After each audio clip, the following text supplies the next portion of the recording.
Alhamdulillah,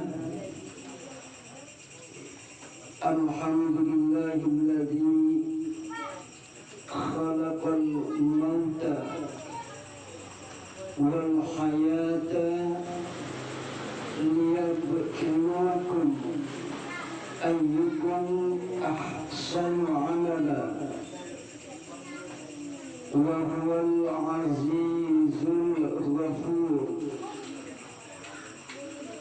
Allahumma fasalli wa sallim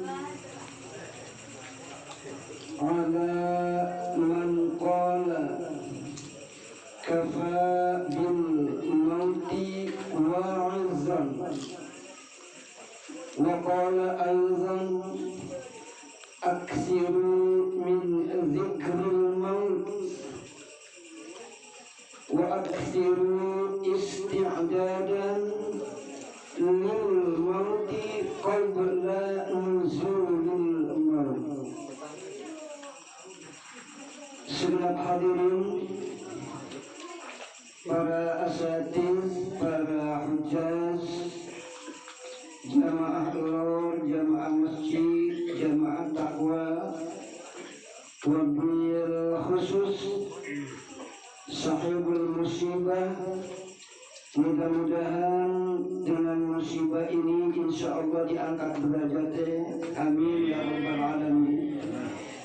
Almarhum Bapak Kholani insya Allah beliau meninggalnya dalam kondisi husnul khotimah, amin. Oleh karena itu akan saya awali, ini mah bukan tausiah, mungkin cerita aja dah. Ana siji cerita ketika baginda Rasulullah Shallallahu Alaihi Wasallam sedang berkumpul dengan para sahabatnya, tiba-tiba ada lewat jenazah. Duduk wong mati sing lewat, tapi kan sambil digotong ya. Nah, sementara si ngegotong dan si nganter itu selalu bercerita baik bahwa almarhum si digotong ini kerandane dia sholatnya bagus, roman, dermawan dan seterusnya.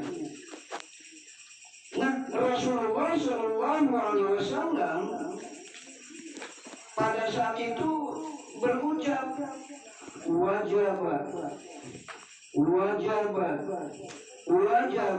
terumbalen wajabat. Tapi kemudian beberapa saat lagi ada lagi jenazah, sambil digotong, sambil dimaki-maki, sambil dijelek-jelekkan. Jadi sing wong kimani kita tundamin kayaknya, wong brengsek segala macam. Pokoknya dikormokan sih buruk-buruknya aja. Nah, kemudian baginda Rasulullah Shallallahu Alaihi Wasallam jalan Nabi apa? Wajabat tolong balen pada kalau yang pertama. Hadirin rahimakumullah, tentu aja pada sahabat terheran-heran ya baginda Rasul, kenapa rombongan pertama engkau mengatakan wajabat 3 kali, sedangkan rombongan kedua pun seperti itu.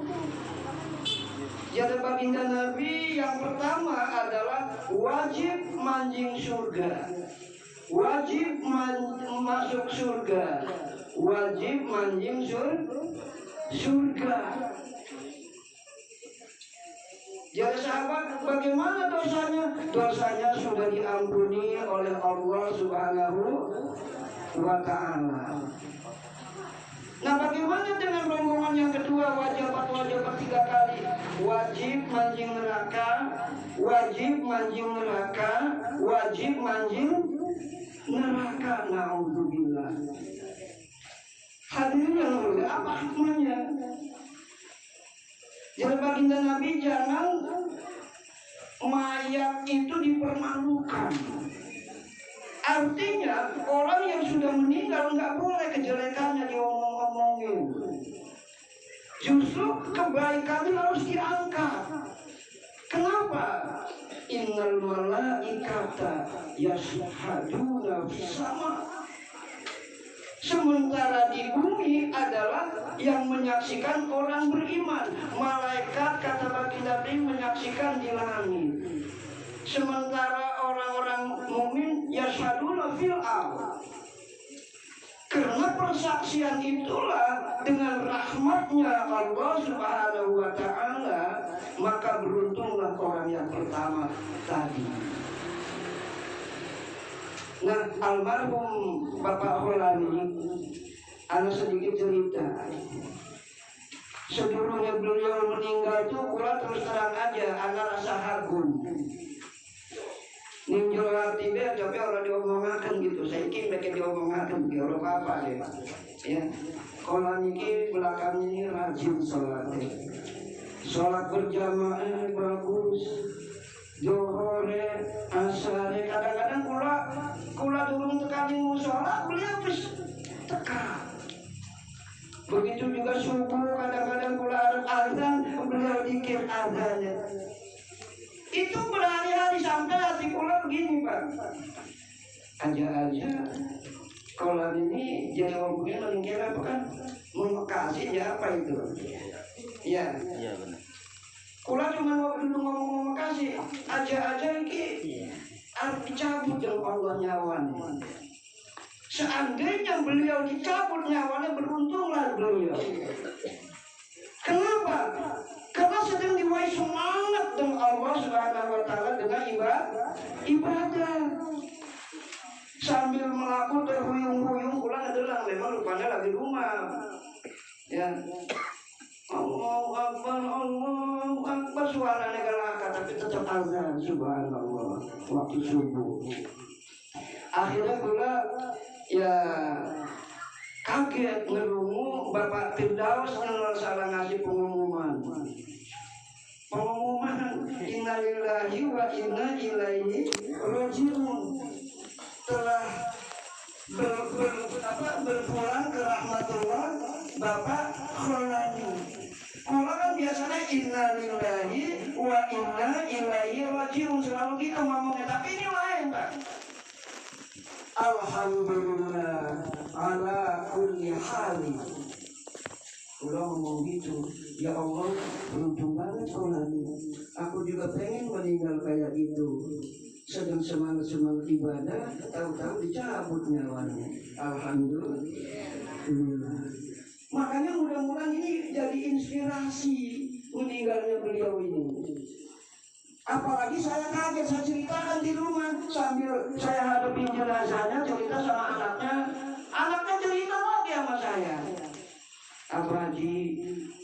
Abah itu selalu ngaji setiap hari, sing digelati Quran aja, nikah Quran. Itu benar. Dan kalau salah istrinya Agib yang cerita itu.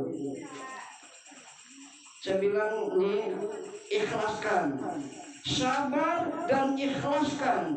Tidak hanya akan membawa keberuntungan kepada beliau almarhum, tapi insya Allah akan membawa derajat simbai. Karena ini pahalanya besar, Pak. Orang yang musibah ridho dengan apa yang diberi Allah, maka Allah juga ridho. Tapi sebaliknya kalau dia mengeluh, tidak terima, Allah juga marah. Nah, oleh karena itu hadirin yang dimuliakan Allah Subhanahu wa ta'ala, Rasul pernah bersabda, man syahidal janazata summa yusalliha falahu qiratun, wa man syahidal janazata hatta tudfan falahu qiratani. Wa mal qiratani ya Rasulullah misla jabalil azimaini. Orang yang bertakziah menyaksikan jenazah kemudian mensolatkan, itu ganjarannya 1 qirat. Jadi sahabat baginda Rasulullah Shallallahu Alaihi. Dan andai kata dia sampai menyaksikan, mensolatkan, mengantar ke kuburannya, apa maning sampai ngetek-ngetek liang lahat, ya maksudnya ngurugi, maka itu 2 kirat. Oleh karena itu sering saya katakan, kalau habis mensolatkan jenazah, jangan ada ritual apalagi langsung kabening kuburan. Itu sunnah Rasul. Aja dijegal kalau apa istilah itu, susur tanah atau apa, itu tidak baik. Karena berlawanan dengan sabda Rasulullah Shallallahu Alaihi Wasallam. Tradisi boleh, tapi manakala bentrok dengan apa yang diomongkan, anjurkan baginda Nabi, lebih baik kita nggak usah pakai. Hadirin rahimakumullah, saya tentu saja tidak asal ngomong. Karena lamun di Jakarta, Pak Ustaz, mana dalilnya doang, kan gitu. Ya. Rasulullah SAW bersabda, "Idza ahabballahu 'abdan", apabila Allah cinta kepada hambanya, ayyasta'malahu, maka dia akan dipekerjakannya, jadi baginda Rasul. Sahabat bertanya, ya baginda Nabi, wa masta'malahu, apa itu dipekerjakan? Ayyahdiyahu ayya'malu bi'amalin sholihin qoblal maut. Aku berikan hidayah dia, aku berikan semangat dia melakukan amal-amal sholat sebelum dia wafat. Apabila Allah cinta kepada hamba, itu namanya husnul khotimah. Jadi jarang, Pak. Jadi andai kata anak uang saat-saat meninggal dia rajin ibadah, itu luar biasa. Oleh karena itu mau Ustaz Bahid benar itu, anak kalanya uang awalnya bagus, ujungnya jelek, ibu orangnya syukur khotimah naudzubillah. Tapi anak kala uang awalnya jelek, ujungnya bagus, tetap bagus. Innamal a'malu bil khawatim. Sesungguhnya perbuatan apapun termasuk umur itu tergantung ujungnya. Karena itu untuk menciptakan, membangun husnul khotimah sesungguhnya tidak mudah. Karena ada hubungannya dengan hidayah daripada Allah Subhanahu wa Ta'ala. Makanya ayolah, pun masih ada umur, mati mah tadi itu kadang-kadang kelapa muda pun jatuh melulu. Kadang-kadang malah kelapa tua sih nyangkut baru saja gitu. Jadi kita harus ke sana melihatnya. Kemudian hadis sing kedua, man ahsana fi ma baqiya ghufira lahu ma madha wa ma baqiya. Siapa yang di akhir-akhir hayatnya, siapa yang di ujung-ujung kehidupannya melakukan amal-amal soleh, kebaikan-kebaikan, ake zikir, ake baca Quran, ake sedekah, sholat jamaah bagus, niscaya jere baginda Nabi ghufira ma madha wa ma baqiya. Allah pasti akan mengampuni seluruh dosa yang dulu-dulu.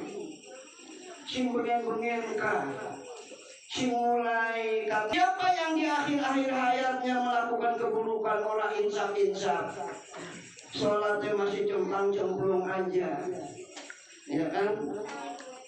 Ukhidha, maka Allah akan menghukum, akan mengeksekusi, akan nyiksa lah bahasa kita gitu. Dari mulai dosa-dosa sing dapat bengen sampai dosa-dosa sing anyar, naudzubillah. Segenap hadirin kang kula sangat hormati, hikmah kematian itu ada telu. Inilah mungkin bisa kita bawa pulang. Hikmah yang pertama, kematian adalah takdir. Wa kullu syai'in faqaddaruhu taqdira. Segala sesuatu di dunia, di alam semesta ini sudah ada ukurannya. Likulli ummatin ajal. Setiap umat, individu, barang-barang, masyarakat, bangsa, semua ada ajalnya. Fa idza jaa ajaluhum la yastakhiruna sa'atan wa la yastaqdimun. Begitu juga tadi. Kullu nafsin dha'iqatul maut. Kematian itu sudah kepastian, keputusan Allah, tidak bisa diganggu-gugat. Karena itu, andai kata Bapak Kholani dulu tua, masih ada tuan kula kok wis dijukut, ini adalah hak prerogatif Allah. Kenapa dijukut dikit? Mungkin Allah sayang. Makanya sebelumnya matinya dikasih semangat untuk beribadah. Jadi kita bersyukur. Sing harus jadi pikiran kita ini sing masih urip bisa orang kayak gitu tuh. Jadi kalau beliau insya Allah pula yakin deh. Ya, karena itu kita berharap mudah-mudahan bacaan Al-Quran kita, bacaan zikir, tasbih, apapun kebaikan yang kita lakukan, semoga menjadi rahmat Allah Subhanahu wa Ta'ala buat almarhum Bapak Kholani. Amin ya rabbal alamin. Karena orang meninggal itu yang paling utama dibutuhkan itu tidak lain kasih sayang Allah. Lamun orang meninggal oleh rahmat, kuburan sing sempit jadi lapang, sing gelap jadi terang, sing susah jadi bahagia. Rahmat Allah lah kita pun akan masuk surga dengan rahmat Allah Subhanahu wa Ta'ala. Yang kedua, hadirin yang mulia, hikmah kematian yang kedua adalah nikmat. Sekali lagi, kematian itu nikmat. Bagi siapa? Tentu saja bagi orang beriman.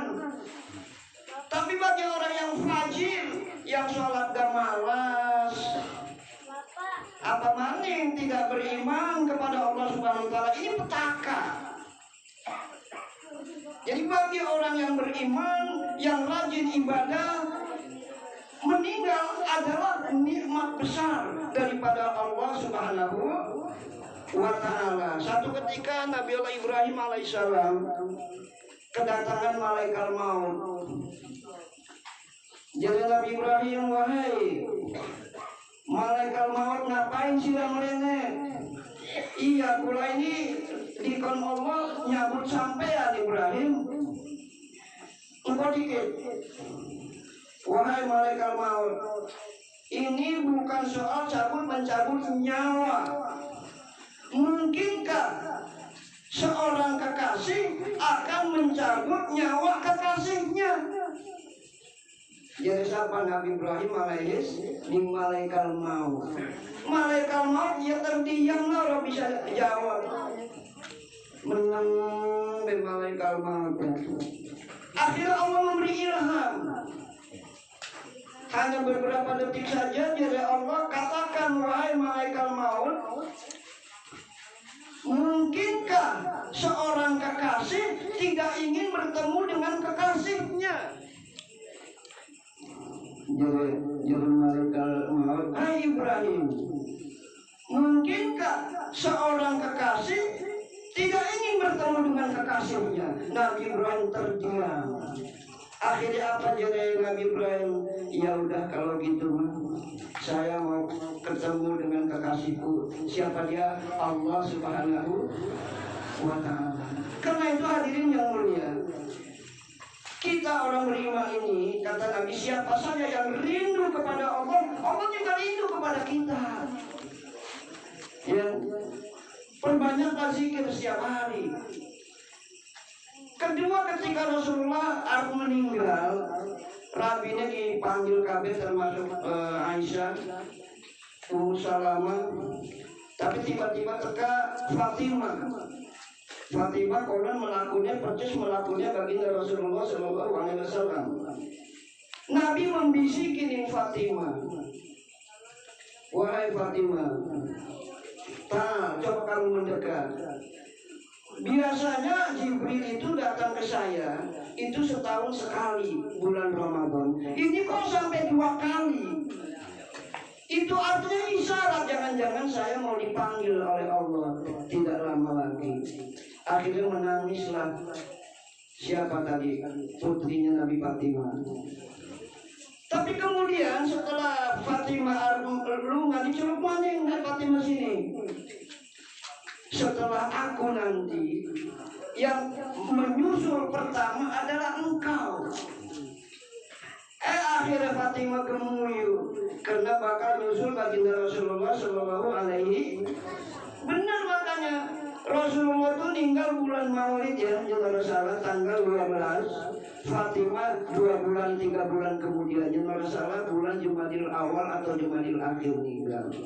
Sesuai dengan omongan baginda Rasul. Dan yang terakhir, yang ketiga, hikmah dari kematian tidak lain adalah nasihat. Kafa bil mauti wa'izan. Jadi baginda Nabi cukuplah kematian itu sebagai peringatan, sebagai nasihat. Nasihat ini ada loro. Pertama, nasihat sing bicara adalah Al-Quran, nasihat agama. Kedua, nasihat sing bisu, yaitu jenis kematian tadi. Hanya saja seringkali lamun nasihat dinasihati kalau Quran, seringkali kupingnya uang bolong. Paham nggak ada kupingnya bolong?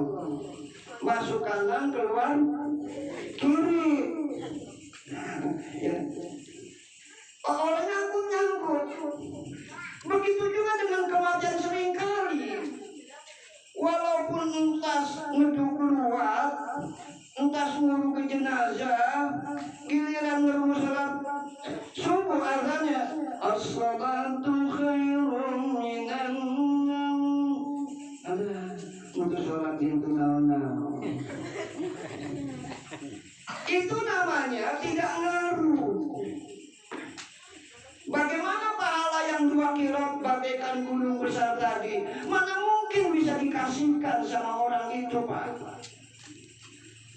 Kenapa? Baik itu nasihat Al-Quran, nasihat dari kematian, selalu saja ada hubungannya dengan rahmat, ada hubungannya hidayah daripada Allah Subhanahu wa Ta'ala.